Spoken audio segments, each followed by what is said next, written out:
A laranja podre da turma. Não precisava, né? Vir assim, desse jeito.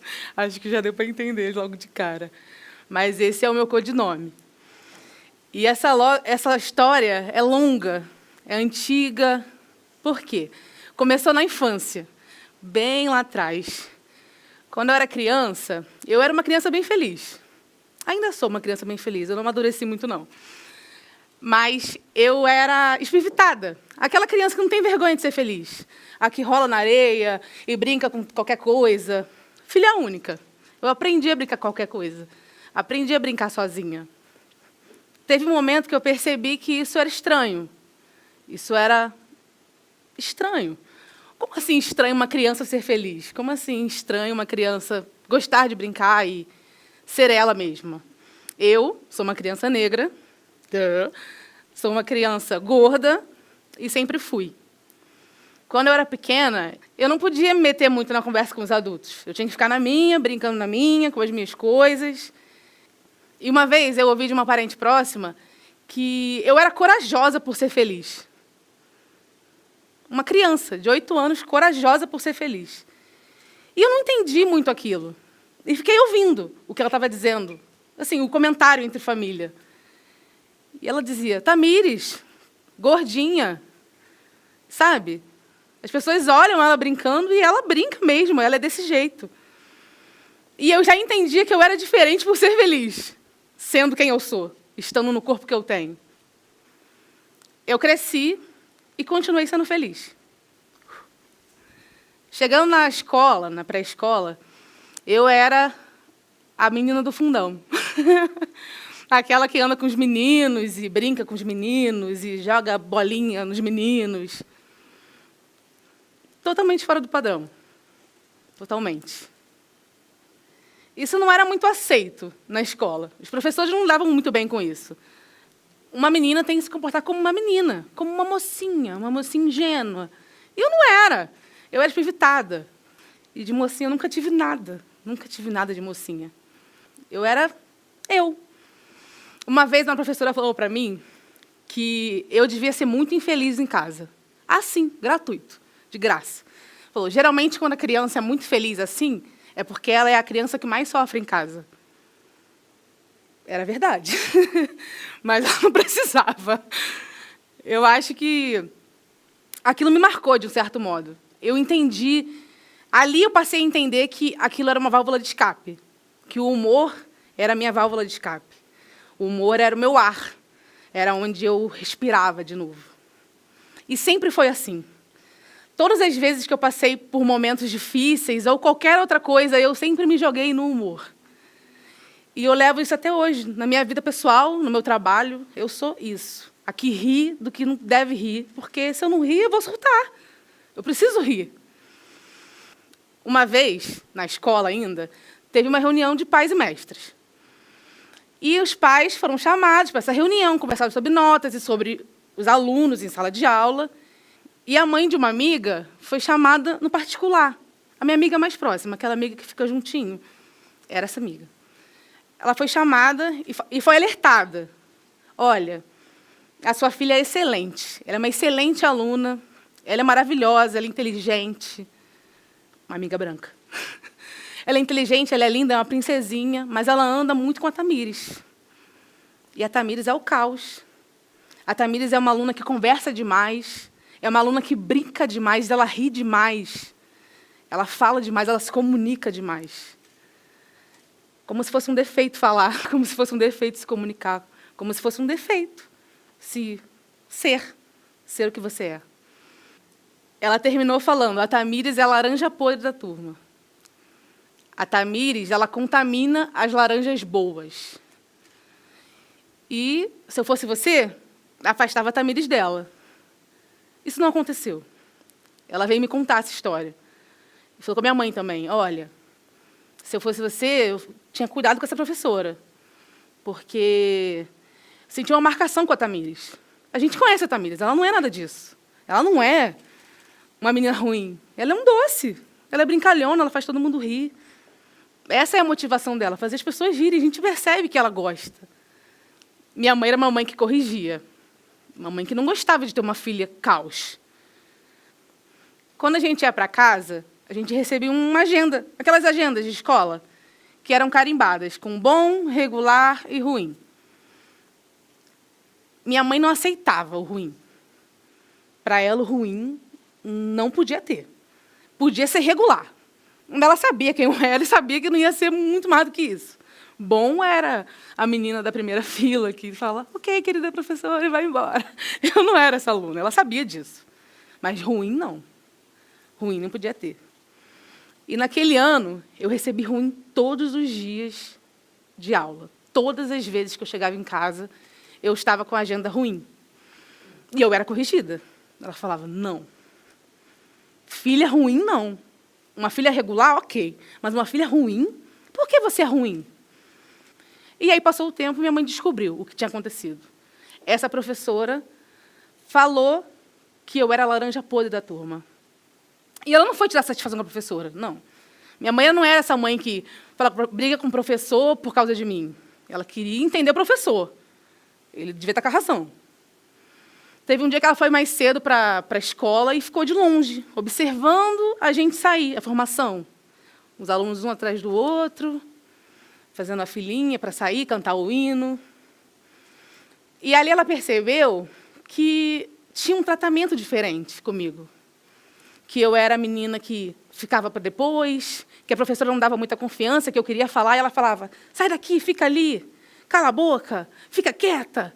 Sabe, bem aqueles tratamentos de escola arcaica, que está morto, onde o aluno não pode se mexer. Gente, quem quer criar uma criança que não pode se mexer, que não pode falar, que não pode se comunicar? E aí depois querem adultos bem posicionados, que falem, que articulem, que deem palestras. Foi ali que minha mãe entendeu que era caso de racismo.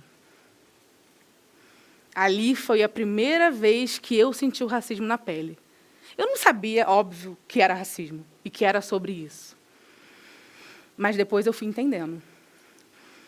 No ano seguinte, eu tive o primeiro contato com o teatro na escola. Aquelas pecinhas de fim de ano, onde tem Jesus e uma manjedoura e Maria. E eu sempre fui inclinada para o teatro, sempre fui inclinada para a arte. Qualquer coisa que fosse artística, eu estava, eu queria, eu me movimentava. Português, matemática, história, geografia, ciência, eu era o caos. Mas a arte eu queria. Feiras culturais, se fantasiar, fazer trabalhos, dar palestras, eu gostava. Mas as outras matérias, não. E aí teve uma peça de fim de ano sobre Jesus. E eu me prontifiquei a participar, eu quis. Falei, eu me escolhe, professora, eu quero participar. Eu quero ser... Quem é a principal? Ah, ela, a principal é a Maria. Eu falei, eu quero ser a Maria, a mãe de Jesus. Eu vou brilhar. E essa professora me disse, Tamires, não tem menor coerência você ser Maria. A Maria é branquinha, você é mais escurinha. E ali eu descobri o que era racismo, o que era diferenciação de pele. Criança, logo cedo. Ela não deixou eu fazer papel e eu não fiz. Ela me colocou para ser um dos 3 reis magos. Um dos 3. E eu fui. Eu e mais 2 amigas que também eram os problemas da sala. E a gente foi brilhante. Aquela personagem, a Maria, foi a menina mais bonitinha da sala. Branquinha, dos cabelos cacheados que a mãe fazia com pente. Bem, Maísa, princesinha. E ela travou. Eu adoro essa história. Porque ela travou e ficou gelada e não conseguia sair. E quem salvou a peça foram os 3 reis magos. A gente fez todo mundo rir. Os reis magos tomaram a cena. Todo mundo saiu falando de 3 reis magos. Gente, e a menina que derrubou o presente no chão? Virou acontecimento. E logo cedo eu descobri que o humor era a minha salvação. Eu sabia que eu era artista, eu sabia que era o teatro, eu sabia que era isso, eram as câmeras. E aquela professora me fez ver que eu não ia conseguir, sendo assim, nesse corpo, com essa pele. Não ia conseguir ser a principal. Eu não ia conseguir ser a protagonista. E que para ela, as minhas ideias não importavam. Eu tinha que ficar quieta. Eu tinha que calar a boca. E eu tinha que ser a coadjuvante. Porque eu era pretinha, eu era gordinha, eu não era a protagonista. Isso eu estou falando na escola. O lugar que eu ficava o meu dia inteiro. E não era só lá que eu sofria racismo. Eu sofria em casa, eu sofria na rua. Eu sofria em todos os lugares. Muito cruel com uma criança. Descobrir tão cedo que vai ser difícil pra caramba. E continuou sendo assim, em todos os lugares, na família. E aí eu percebi que eu não seria aceita em lugar nenhum. E ali eu entendi que as minhas ideias não importavam, que eu tinha que ser engraçada só, que eu tinha que fazer os outros rirem apenas. E para mim era bom, eu adoro. Mas que não podia ter muito conteúdo. Até hoje eu sofro isso. Quando eu comecei na internet, eu sempre fui militante, sempre. Eu sou aquela que milita na mesa do bar. Que quando vejo está falando, quando vejo está brigando com amigos, e quando vejo está... Gente, por favor! Quando eu comecei no Instagram, as pessoas falaram, Tami, você é maravilhosa. Você é muito engraçada mesmo. Realmente, você é assim. Você chega, fala, faz todo mundo rir. Mas, cara, toma cuidado com o que você vai falar. A internet é muito cruel. Eles estavam certos, não é mesmo? A internet é difícil a beça, eles não vão te aceitar assim. Eles não vão gostar do teu humor. Teu humor ácido, teu humor que afronta, teu humor que fala coisas que não tem que falar. E eu fiquei um bom tempo assim, uns 6 meses, fazendo piadas sobre coisas corriqueiras, coisas do dia a dia, até o momento que não deu. Até o momento que um menino foi morto dentro de casa, com uma bala perdida. E ali, numa dessas, conversando sobre isso, militando sobre isso na minha vida pessoal, alguém tentou justificar para mim aquilo que tinha acontecido com ele. E aí não deu. Eu fiz uma sátira sobre isso, sobre pessoas que justificam a morte dos nossos. Se fosse eu que tivesse morrido, iriam justificar a minha morte. Ninguém ia sofrer a minha morte, eles iam tentar achar desculpas para ela. E esse foi o vídeo que deu certo. Eu vim batendo cabeça muito tempo, e quando chegou nesse momento, que eu falei livremente sobre o que eu penso e sobre o que eu acho, fazendo humor com isso. Aonde eles param de rir da gente e a gente começa a rir deles. Porque, para mim, é piada. Eles falarem que eles tentarem justificar a nossa morte, eles estão tirando onda com a nossa cara. E aí eu falei, basta, agora a gente vai rir deles. Desse papel ridículo que eles fazem. E foi quando começou a dar certo. E quando eu recebi o convite para estar aqui, no TEDx São Paulo, eu surtei. Na hora eu falei, como assim? Tá doido? Não. Não tem como. As minhas ideias não importam. Como assim? TEDx São Paulo, ideias negras importam. Ideias negras importam? A gente aprende, a gente cresce entendendo que não. Como ideias negras importam de repente? E aí eu comecei a cavar. Comecei a cavar e vi todas essas histórias vindo à tona. Eu descobri um abismo de coisas que eram pseudo-enterradas, pseudo-mortas. Está tudo aqui. É muito bonito a proposta, é muito bonito o tema. É muito mais do que isso. Quando eu respondi o e-mail, eu falei, sim, claro, eu topo. Eu nem lembro de ter falado isso. É como se tivesse um ancestral aqui, outro aqui, falando assim. Não tem como recusar isso, né, linda? Quantas pessoas queriam estar lá? Isso é histórico.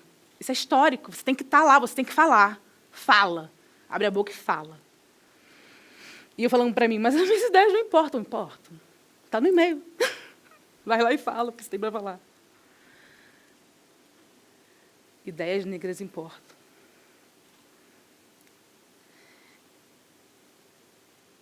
Eu acredito que a educação salva? A educação. Eu acredito que o humor salva a educação.